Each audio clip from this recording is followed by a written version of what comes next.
Lad os kigge på nogle af de grundting, jeg bruger i mit køkken. Nogle af de hurtige smagsgiver, som jeg kan tage og bruge øjeblikkeligt. Så hvad har jeg altid i mit køkken, fordi at det bare giver fantastisk smag? En af mine mest geniale opfindelser, synes jeg selv, det er mit citronkoncentrat. Så det jeg har her, det er citronskrald og citronsaft. Så først tager du altså en økocitron og river skralden af den, og så presser du saften ud over bagefter, og så kan du have det siddende i sådan en beholder her. Og det er fantastisk lige at bruge i marinader eller til at sjaske på stort set alt. Så tænk på med de her basale smagsnuancer, hvad får du ud af sådan et citronkoncentrat?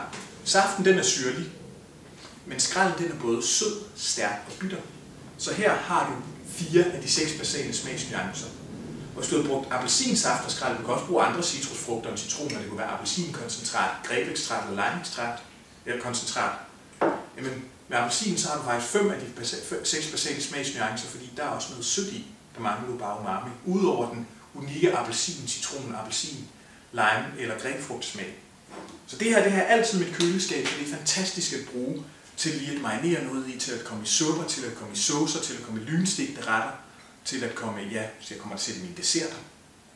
Og hvis du laver sådan et glas her, og sørger for, at det er i, altså det er en ren beholder, og du bruger en ren ske til at tage med hver gang, så holder det en lille ude i køleskabet, og bruger selvfølgelig økologiske citroner.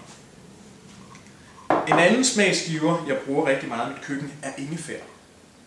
Men jeg har 2 varianter af ingefær, der er tilberedte, så de er klar til instant brug.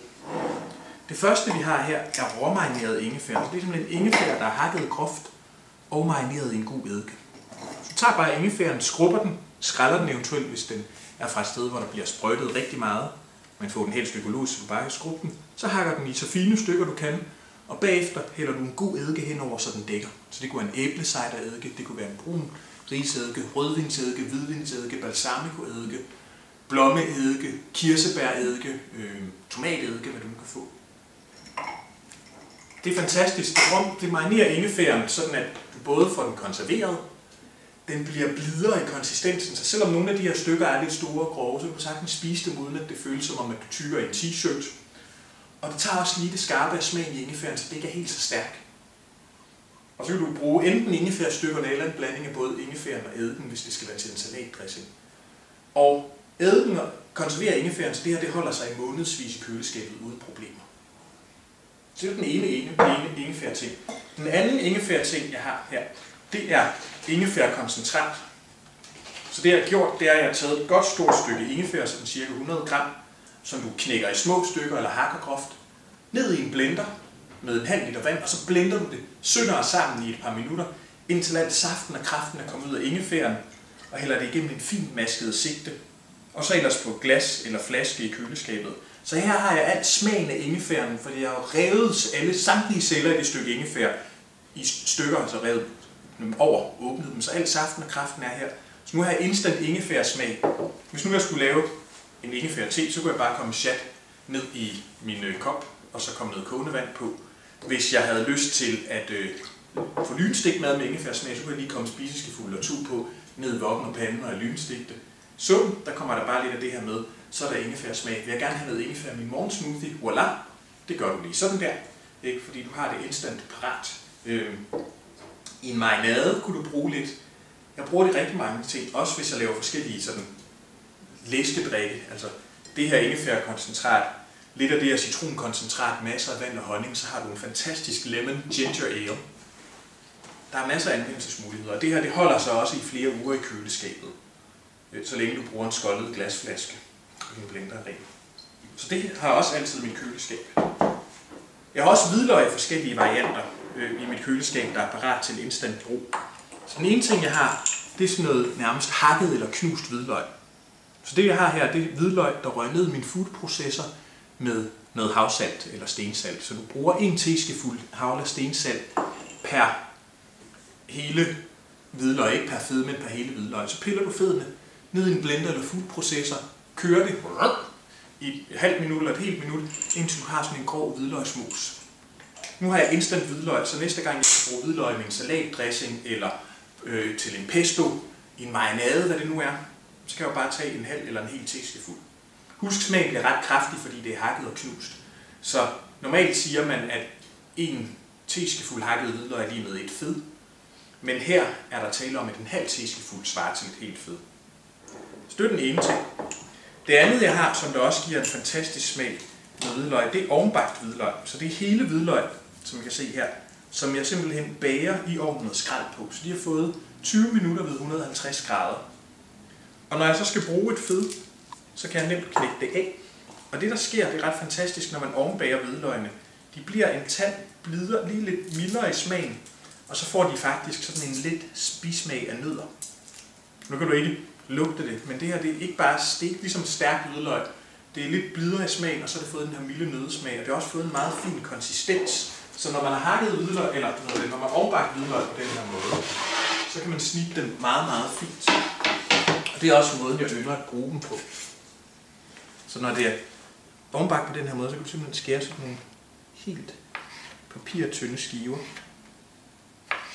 Og de smager simpelthen fortryllende ned i en dressing, eller i en salat, eller i wokken, eller en varm ret, eller i en suppe. Hvidløg, der er bagt på den her måde, de holder sig en uge eller to i køleskabet, muligvis 3. Så lang tid har jeg dog aldrig lavet dem stå, for jeg har spist dem inden da. Men det er 2 måder at få instant hvidløg på, så du ikke skal stå og fedte med hvidløgspresser og så videre, eller morter hver gang du kan lave noget med hvidløg. Så det har jeg selvfølgelig i mit køkken. Jeg har altid god salt, så den er tom, så vi tager lige en anden. Det var jo godt gået der, Umahro. Men altid god stensalt eller havsalt, eller her er det ørkensalt, så det er faktisk salt fra Kalahari-ørkenen.